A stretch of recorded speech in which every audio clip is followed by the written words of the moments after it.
Book the Second, The Golden Thread. Chapter 1. 5 years later. Tellson's Bank by Temple Bar was an old-fashioned place, even in the year 1780. It was very small, very dark, very ugly, very incommodious. It was an old-fashioned place, moreover, in the moral attribute that the partners in the house were proud of its smallness, proud of its darkness, proud of its ugliness, proud of its incommodiousness. They were even boastful of its eminence in those particulars, and were fired by an express conviction that, if it were less objectionable, it would be less respectable. This was no passive belief, but an active weapon, which they flashed at more convenient places of business. Tellson's, they said, wanted no elbow room. Tellson's wanted no light. Tellson's wanted no embellishment. Noakes and Company's might, or Snooks Brothers might, but Tellson's, thank heaven! Any one of these partners would have disinherited his son on the question of rebuilding Tellson's. In this respect the house was much on a par with the country, which did very often disinherit its sons for suggesting improvements in laws and customs that had long been highly objectionable, but were only the more respectable. Thus it had come to pass that Tellson's was the triumphant perfection of inconvenience. After bursting open a door of idiotic obstinacy, with a weak rattle in its throat, you fell into Tellson's down 2 steps, and came to your senses in a miserable little shop, with 2 little counters, where the oldest of men made your cheque shake as if the wind rustled it, while they examined the signature by the dingiest of windows, which were always under a shower bath of mud from Fleet Street, and which were made the dingier by their own iron bars proper, and the heavy shadow of Temple Bar. If your business necessitated your seeing the house, you were put into a species of condemned hold at the back, where you meditated on a misspent life, until the house came with its hands in its pockets, and you could hardly blink at it in the dismal twilight. Your money came out of, or went into, wormy old wooden drawers, particles of which flew up your nose and down your throat when they were opened and shut.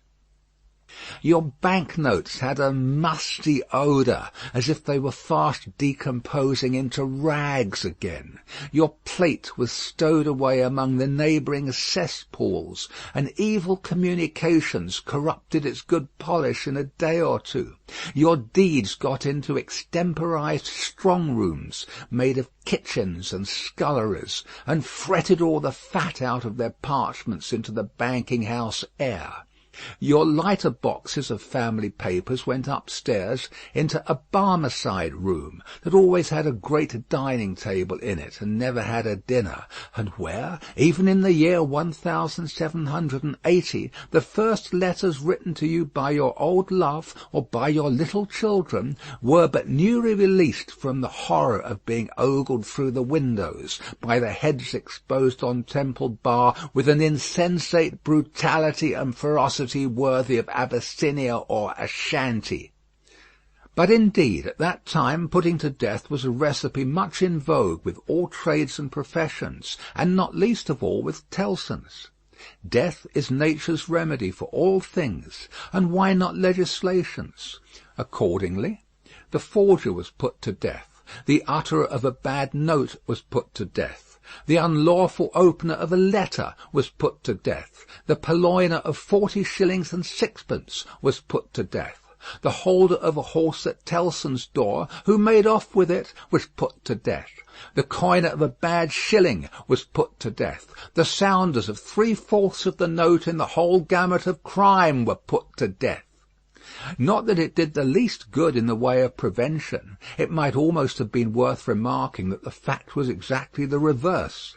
But it cleared off, as to this world, the trouble of each particular case, and left nothing else connected with it to be looked after.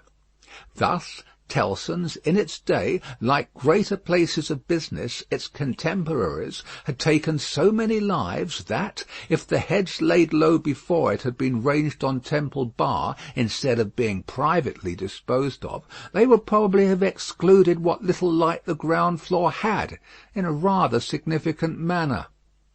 Cramped in all kinds of dun cupboards and hutches at Tellson's, the oldest of men carried on the business gravely. When they took a young man into Tellson's London house, they hid him somewhere till he was old. They kept him in a dark place, like a cheese, until he had the full Tellson flavour and blue mould upon him. Then only was he permitted to be seen, spectacularly poring over large books, and casting his breeches and gaiters into the general weight of the establishment. Outside Tellson's, never by any means in it, unless called in, was an odd job man, an occasional porter and messenger, who served as the live sign of the house. He was never absent during business hours, unless upon an errand, and then he was represented by his son, a grisly urchin of 12, who was his express image. People understood that Tellson's, in a stately way, tolerated the odd job man. The house had always tolerated some person in that capacity, and time and tide had drifted this person to the post. His surname was Cruncher, and on the youthful occasion of his renouncing by proxy the works of darkness in the easterly parish church of Houndsditch, he had received the added appellation of Jerry. The scene was Mr. Cruncher's private lodging in Hanging Sword Alley, Whitefriars. The time, 7:30 of the clock, on a windy March morning, Anno Domini 1780.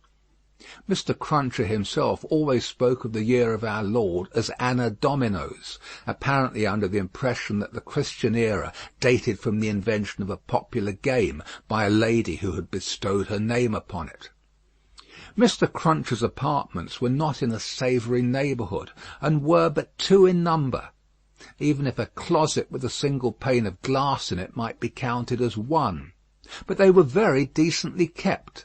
Early as it was, on the windy March morning, the room in which he lay abed was already scrubbed throughout, and between the cups and saucers arranged for breakfast and the lumbering deal table, a very clean white cloth was spread. Mr. Cruncher reposed under a patchwork counterpane, like a harlequin at home. At first he slept heavily, but by degrees began to roll and surge in bed until he rose above the surface, with his spiky hair looking as if it must tear the sheets to ribbons. At which juncture he exclaimed in a voice of dire exasperation, "Bust me if she ain't at it again!" A woman of orderly and industrious appearance rose from her knees in a corner, with sufficient haste and trepidation to show that she was the person referred to. "What?" said Mr. Cruncher, looking out of bed for a boot. "You're at it again, are you?" After hailing the mum with his second salutation, he threw a boot at the woman as a third.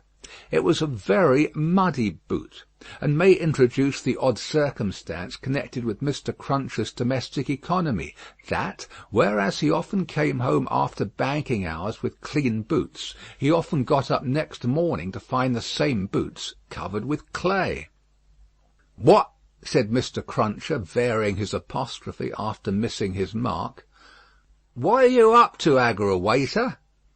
"I was only saying my prayers." "Saying your prayers? You're a nice woman. What do you mean by flopping yourself down and praying agin me?" "I was not praying against you. I was praying for you." "You weren't, and if you were, I won't be took the liberty with. Here, your mother's a nice woman, young Jerry, going a-praying agin your father's prosperity. You've got a dutiful mother, you have, my son. You've got a religious mother, you have, me boy, going and flopping herself down and praying that the bread and butter may be snatched out of the mouth of her only child."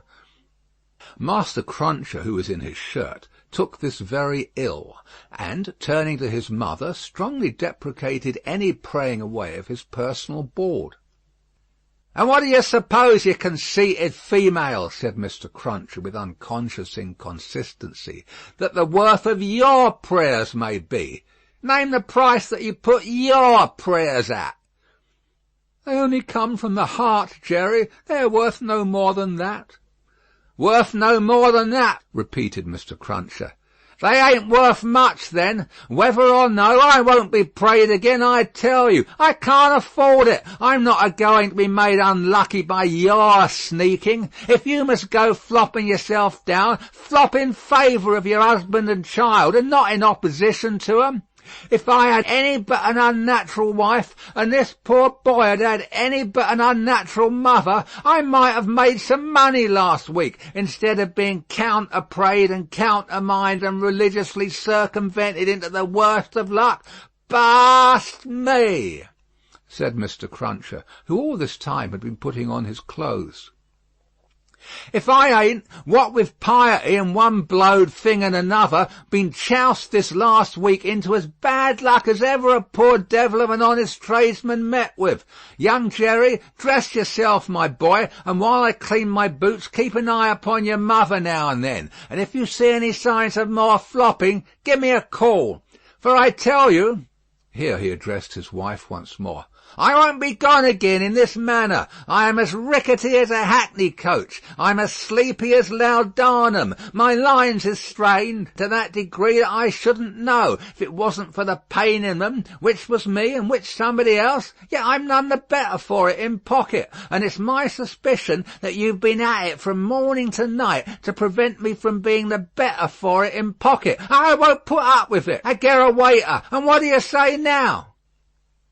Growling in addition such phrases as, "Ah, yes, you're religious too. You wouldn't put yourself in opposition to the interests of your husband and child, would you? Not you," and throwing off other sarcastic sparks from the whirling grindstone of his indignation, Mr. Cruncher betook himself to his boot cleaning and his general preparation for business. In the meantime his son, whose head was garnished with tenderer spikes, and whose young eyes stood close by one another, as his father's did, kept the required watch upon his mother. He greatly disturbed that poor woman at intervals by darting out of his sleeping-closet, where he made his toilet, with a suppressed cry of, "You're going to flop, mother! Halloa, father!" and after raising this fictitious alarm, darting in again with an undutiful grin. Mr. Cruncher's temper was not at all improved when he came to his breakfast. He resented Mrs. Cruncher's saying grace with particular animosity.